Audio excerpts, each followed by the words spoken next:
सबसे पहला सवाल शाहबुद्दीन बरेलवी आप ही से, साध्वी प्राची आप ही से सीधा पूछ रही है। ये रिपोर्ट देखने के बाद मुझे नहीं लगता कि मुझे सवाल पूछने की भी जरूरत है, क्योंकि वो सीधे तौर पर कह रही है नाबालिगों को भड़काने का काम आप करते हो और जहां दंगा वहां मुसलमान। ये तो मारे घुटना फूटे आंख वाला हाल है। साध्वी प्राची को अपने दिमाग का इलाज कराना चाहिए और जाके बरेली में जो सबसे बड़ा हॉस्पिटल है बरेली कॉलेज के पीछे, उस हॉस्पिटल में उनका इलाज होना ज्यादा जरूरी है। दुनिया जानती है, जिला बरेली का पुलिस प्रशासन जानता है, उत्तर प्रदेश का शासन जानता है, खुद हमारे मुख्यमंत्री योगी आदित्यनाथ जानते हैं कि मेरा क्या रोल रहा है। मैंने अमन शांति के लिए रात तो दिन मैंने एक किया, और जब ये 26 तारीख को एजिटेशन था उससे 2-3 दिन पहले से मेरे बयानात आपके पास रिकॉर्ड होंगे, देख लीजिए। मैं बराबर उस एजिटेशन का विरोध करता रहा, मुखालफत करता रहा। उसके बाद में हालात को कंट्रोल करने के लिए मैंने कितनी जद्दोजहद की मुझे बताने की जरूरत नहीं है। जिला बरेली की इंतजामिया से पूछ सकते हैं या आप अपने नुमाइंदे से पूछ सकते हैं। आपके जो नुमाइंदे हैं वो सबसे बेहतर, बहुत अच्छे तरीके से बता सकते हैं। आचार्य विक्रमादित्य मंद मंद मुस्कुरा रहे हैं। बरेलवी जी आपके शायद सवाल का वो जवाब देना चाह रहे हैं। अच्छा, ले लीजिए, जवाब ले लीजिए उनसे। बरेलवी जी आप शायद समझ में नहीं पा रहे। बरेलवी जी का शायद नजर बट्टू बांध के बैठ गए हैं, इनको कुछ दिखाई नहीं देता, अपने अपने विजन में रहते हैं। कश्मीर से लेकर कन्याकुमारी तक जितनी भी जगहों पे झगड़े होते हैं, चाहे वो कश्मीर ले लीजिए, श्रीनगर ले लीजिए, बरेली ले लीजिए, संभल ले लीजिए, भागलपुर ले लीजिए, बंगाल ले लीजिए, दिल्ली ले लीजिए, सीए के दंगे ले लीजिए, हर जो भी दंगा था ऑर्गेनाइज था, एक एक्सपेरिमेंट के तौर पे किया था, एक फॉर्मूले के तौर पे किया था। पहले आपको श्रीनगर याद होगा, औरतें सामने आती थी, उसके बाद सीए में औरतें सामने आ गई, और अब एक जो संभल के साथ से नया दंगा शुरू हुआ है, बच्चों को उपयोग किया जा रहा है। क्या गलत कह रही है प्राची? ये तो ऑर्गेनाइज तौर पर खेल है जो ये कर रहे हैं। मैं कह रहा हूं एक बहुत बड़ा फॉर्मूला है। इन्होंने देख लिया कि बच्चों को सामने लाओ, पुलिस कोई एक्शन ले नहीं सकती, अगर पुलिस एक्शन लेगी तो यहां पर और दंगा होगा, और ज्यादा छाती पीटेंगे। अरे बरेली साहब सुधर जाओ, देश आपका भी है। आप कहते हो ना देश हमारा है, मुझे बताओ ना, देश अगर आपका है तो आप ये देश के साथ क्या हाल कर रहे हो?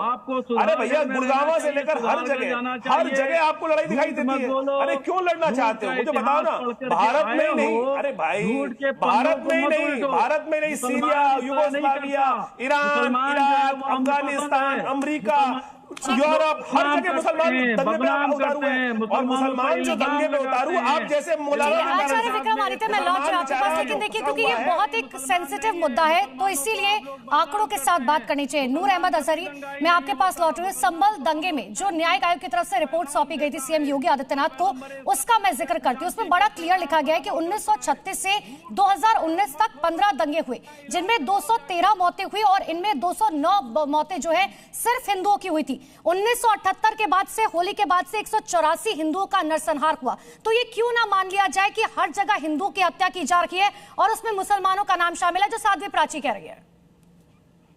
साध्वी प्राची देखिए, और नूर अहमद अजहरी, देखिए मुख्यमंत्री योगी आदित्यनाथ जी उत्तर प्रदेश के मुख्यमंत्री हैं, उनका सीधा शाहबुद्दीन साहब रुक जाइए, उनका सीधा सीधा फंडा है कि हिंदू समाज को मुसलमानों के खिलाफ बरगलाओ, मुसलमानों के खिलाफ उकसाओ, भड़काओ और सत्ता हासिल करो। इसके सिवा कुछ भी नहीं। बहुत साफ लफ्जों में कह रहा हूं, चाहे बरेली का दंगा हो, चाहे संभल का दंगा हो, चाहे बहराइच के महाराजगंज का दंगा हो, ये सारे दंगे सुनियोजित हैं और सरकार ने अपने फायदे के लिए कौन सा हिंदू बाहर निकला? संभल में पठान और सुरो लड़ रहे थे आपस में। अरे ठीक है विक्रमादित्य जी, एक बार बात पूरी कर लीजिए। विक्रमादित्य जी, एक बार बात पूरी कर लीजिए। ठीक है विक्रमादित्य जी, एक सेकंड बात पूरी कर लीजिए। बात हमें जब तक पूरी करने नहीं दी जाएगी, किसी को खोलने भी नहीं दूंगा मैं।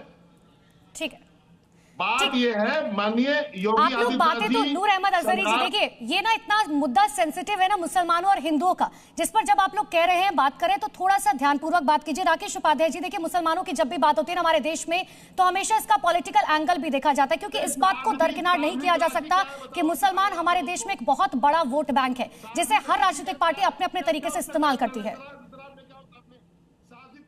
जी सही कहा आपने। ये जो पॉलिटिकल वोट बैंक के रूप में मुसलमान स्थापित हो रहे हैं, इसका बड़ा खामियाजा देश भी भुगत रहा है और राजनीति भी भुगत रही है। तो एक जो शिक्षा का प्रसार होना चाहिए, एक जहन में मानवता के प्रति जो भावना होनी चाहिए, उसको लेकर के मुस्लिम युवकों में और मुस्लिम समाज में जो प्रयास आजादी के बाद होने चाहिए थे वो हुए थे।